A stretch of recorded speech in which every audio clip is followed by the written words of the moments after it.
A village is a quiet place where the influence of the city is not felt much. It is indeed a very good place for rest and relaxation. In a village, people do not live very close to one another. Their houses are far apart.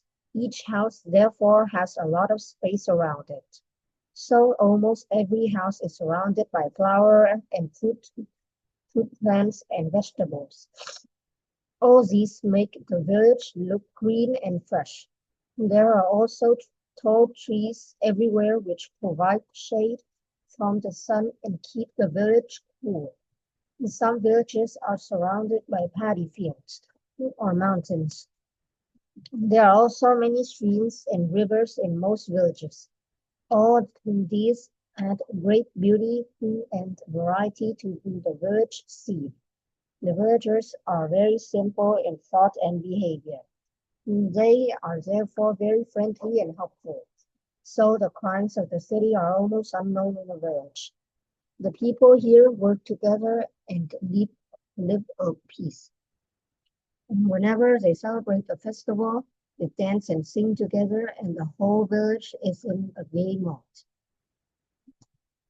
Living among such friends and simply people in such a quiet place is indeed a real pleasure.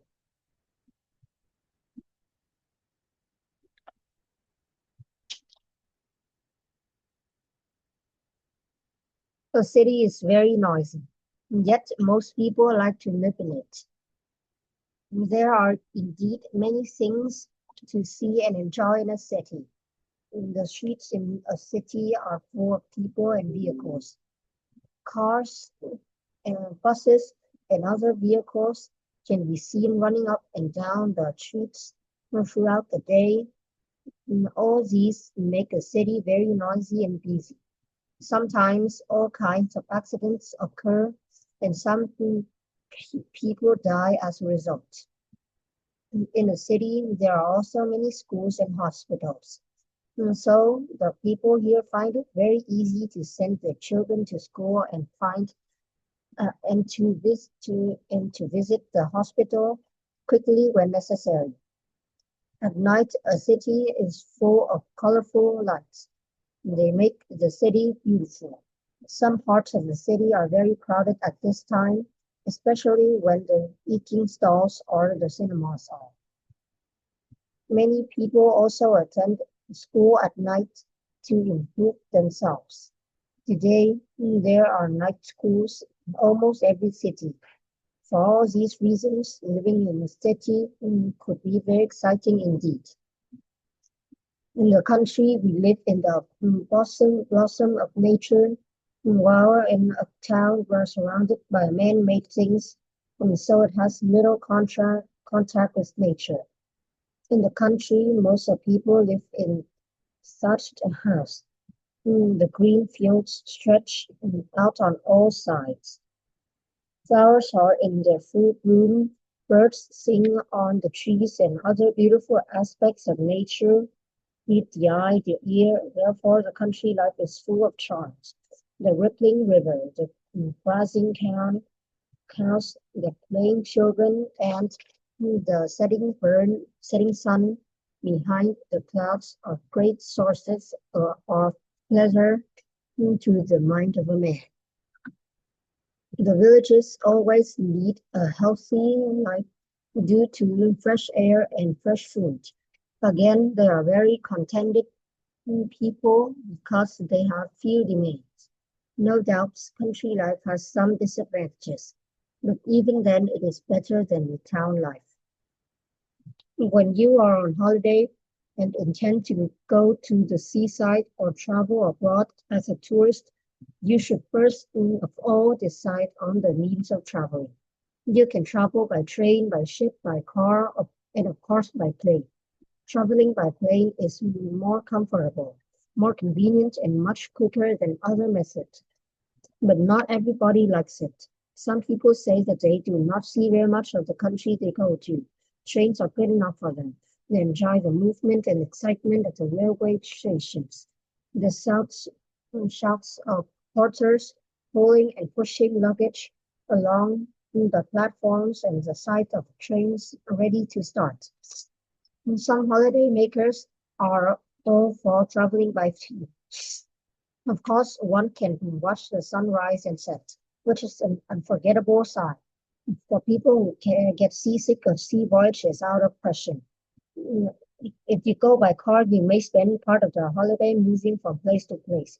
You can stop wherever you like. Whatever means of traveling you choose, it is advisable to book accommodation in advance. You can book tickets yourself or do that through telephone. There are many reasons for travel.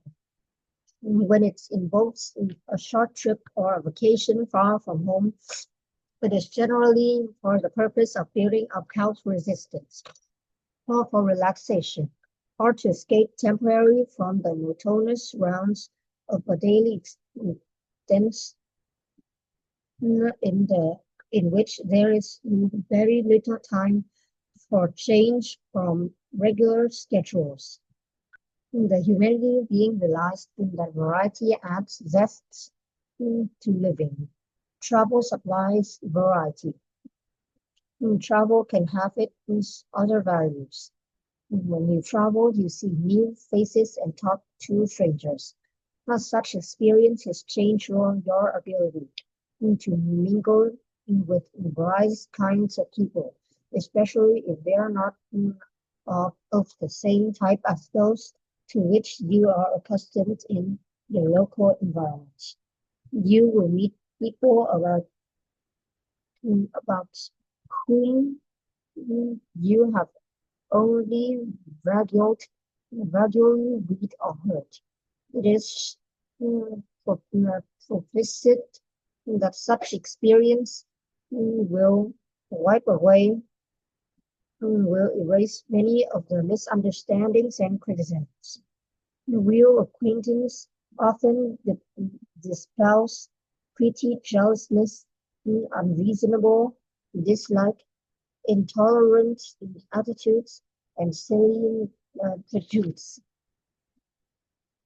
Nowadays, we have so much different means of transportation. For instance, on land, we can use bicycles, motors, cars, trains, and horses. On the water, we have ships, hydroplanes, and submarines.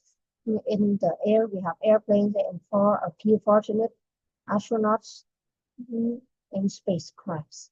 It is rather difficult for me to tell what means of transportation is the most rewarding because I haven't had opportunity to try all of them. I think much depends on what kind of trips we make, short trips or distant ones. Based on the experience I have had, I think that the car is my favorite means of transport. I select this kind of transportation for the following reasons. Traveling by car is less tired and more comfortable than traveling on a Honda or a bicycle. A person escapes the hot sun, wind, and rain in a car. I think the car is more convenient than the train too, because it allows the person to adjust his rate and stop whenever he desires. It also allows one to regulate one's own time. He can start whenever he wishes and doesn't have to keep a certain fixed departure time. And then too, one can select one's companions and doesn't have to sit or share sheets with strangers. A trip by car is usually less noisy and smoky, so one arrives cleaner and less tired than he would be if he traveled on a plane. I realized that by traveling by automobile had some undesirable points, such as mechanical problems, flat tires, collisions, and accidents. In spite of all these, I still prefer a car to other types of transportation. I would like, however, to have an opportunity to try some of the other kinds of transportation. From what I have read, they look at it, they might be exciting and good for certain kinds of travel. Science has made great strides in every field, and up to now, traveling has been much improved. Many means of traveling has been at our disposal: train, car, ship, and plane.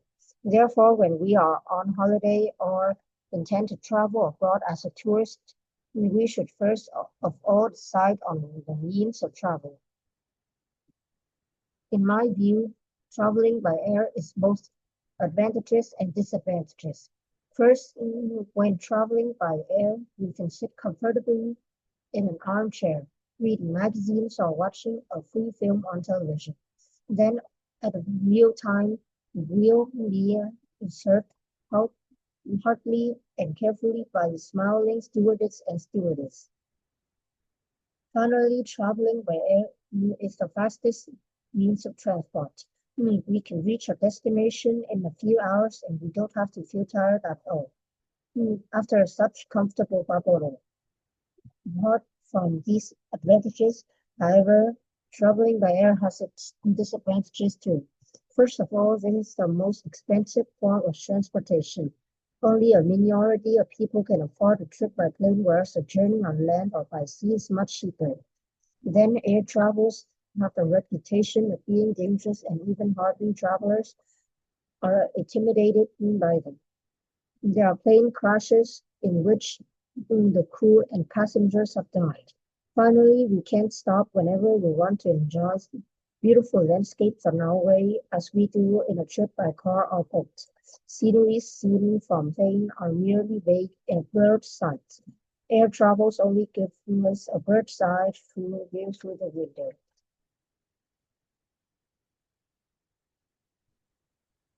One of the dreams of my life has been to see Egypt, the land of romance and mystery. In most of the most ancient mm, civilizations in the world, geographically, the country of Europe, Egypt, is remarkable. As being the creation of a single river, it is a long and comparatively narrow valley, shut in on both sides by low barren cliffs, beyond which is the hot sandy desert. And this valley would itself be an inhabitable desert, but for the Nile River, which rising in the Abyssinian Mountains in the south runs through it for hundreds of miles till it spreads out into the many streams which forms the famous delta and empties itself into the Mediterranean Sea. Egypt, which has scarcely rainfall, depends entirely on the Nile for its fertility, or rather upon the strange annual rise of the Nile. Once every year, when the snows melt in the Abyssinian mountains, the river rises and overflows its banks, flooding the whole country when the waters retire again to their usual channel. They have left a rich deposit of fertile mud, which gives the Egyptian the farmers abundant crops. But the chief interest of Egypt lies in its remarkable history and its wonderful archaeological remains, owing partly to the dry climate and, partly to the beautiful pictures and hieroglyphic writing, the enormous and magnificent temples, the wonderful works of art that has been preserved, give us the most vivid idea of history and remarkable high civil of the ancient Egypt, a civil life that was already at a high level 2 years before Christ. To see that ancient tombs and temples and look upon the actual faces of great pharaohs in the past and to realize the greatness of old Egyptian civilization.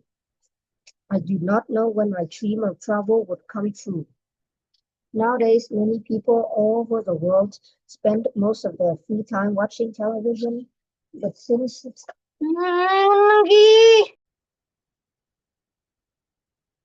first, television plays an important role in our daily activities. It keeps us informed of all current affairs in the world. Eventually, television are more vivid than other sources of blah, blah, blah, blah. And the second, television helps us enrich our spiritual lives. our knowledge is broadened in many ways.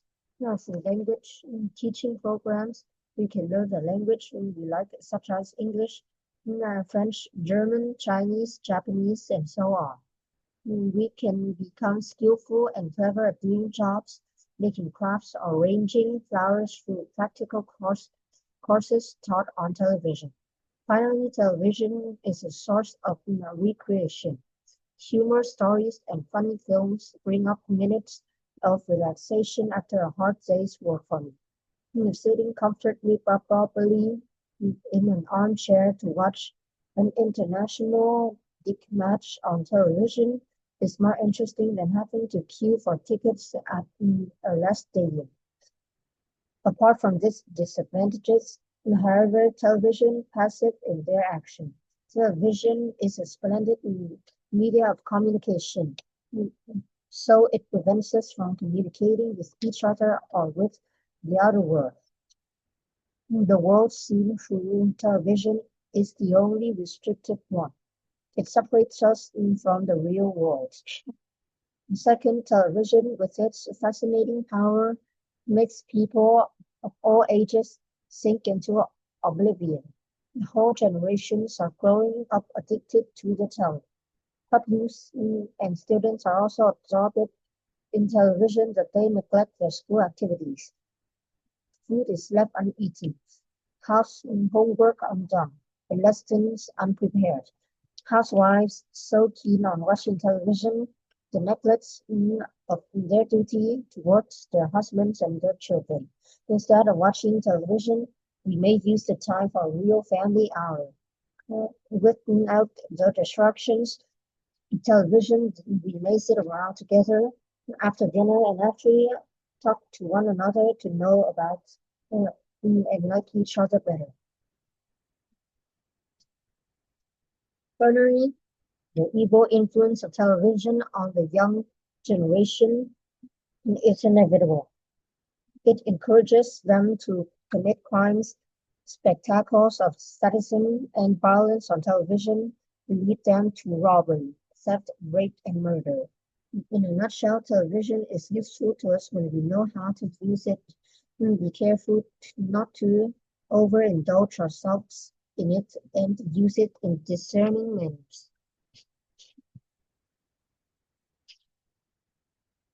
Television enables us to see things in distant places. It is indeed one of the most wonderful things that man has ever invented. Television not only entertains people but also teaches people a variety of important things. Through this wonderful invention, we learn about people and events thousands of miles away. Pictures taken in all parts of the world. In some countries, television is used to teach puppies and students many useful lessons. Students who cannot go to school because of transport or other problems are taught their lesson at home with television. As television appeals to the eye instead of the ear, people enjoy watching more than listening to the radio. Listening requires knowledge of many things, but what we see with our eyes explains itself. And for all these reasons, there's no doubt that television will continue to be popular for a long time. The crime rate in many cities is rising alarmingly. Some people have the idea that violent TV programs are a cause of real crimes. However, many others disagree that TV violence can be blamed for this increase. But both aspects of the question of whether television is faulty will not be supported by compelling reasons. Those who believe that violent TV programs cause crime give many reasons. First, many viewers are children who have not formed a strong understanding of right and wrong. They intimidate what they see. If a person on TV gets what he wants by stealing it, a child may copy this behavior. Thus, this child has learned unacceptable values. And second, many heroes in today's years might use similar means to achieve their objects. Finally, people get ideas about how to commit crimes from watching TV. Other people argue that violent programs have no relation to crime rates. First, they claim that social factors such as unemployment and homelessness are to blame. Second, some argue that watching violence on the TV is an acceptable way to reduce aggressive feelings. In other words, people may become less aggressive in viewing criminal and violent scenes. And third, even though children learn intimidating, their parents are the most influential models. Finally, the villains are usually punished for their crimes. Whether or not whether or not our violence programs a factor of the rising crime rate, I'm against their removal for rolling reasons. First, some people enjoy them, those who can change channels or turn their TV off. Second, I disagree with people deciding of what I should watch.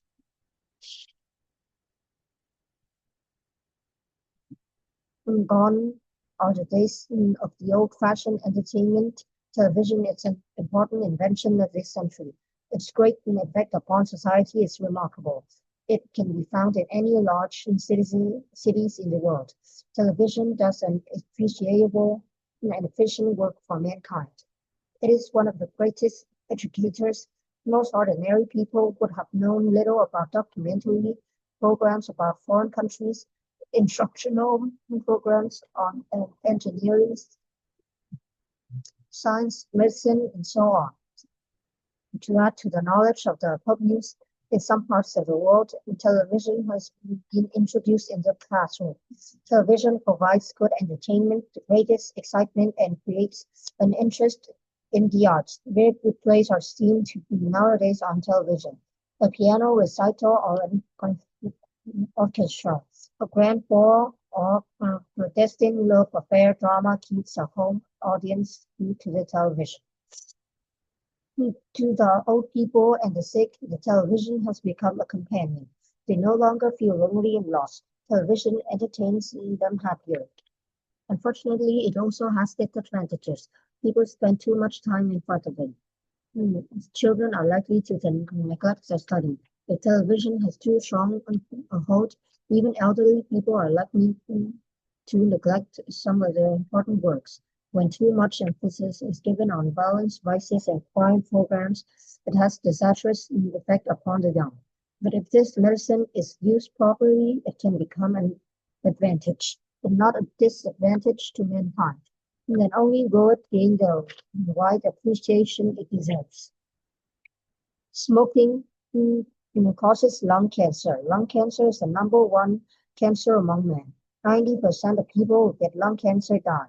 Smokers have 6 times as much cancer of the mouth, tongue, and throat than as non-smokers. Smokers have twice as much heart diseases. Smoking gives people breathing problems. It harms the stomach. Smoking causes 1 million early deaths in the world every year. Throughout the world, women live longer than men. Why? Because men smoke more. Non-smoking men live just as long as women. Smokers pollute the air. They breathe out 100 times as pollution as non-smokers. They breathe it out on their children and their wives and husbands. Children whose parents smoke have more breathing and lung problems than other children.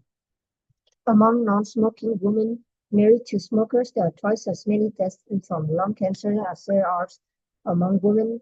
Among there are,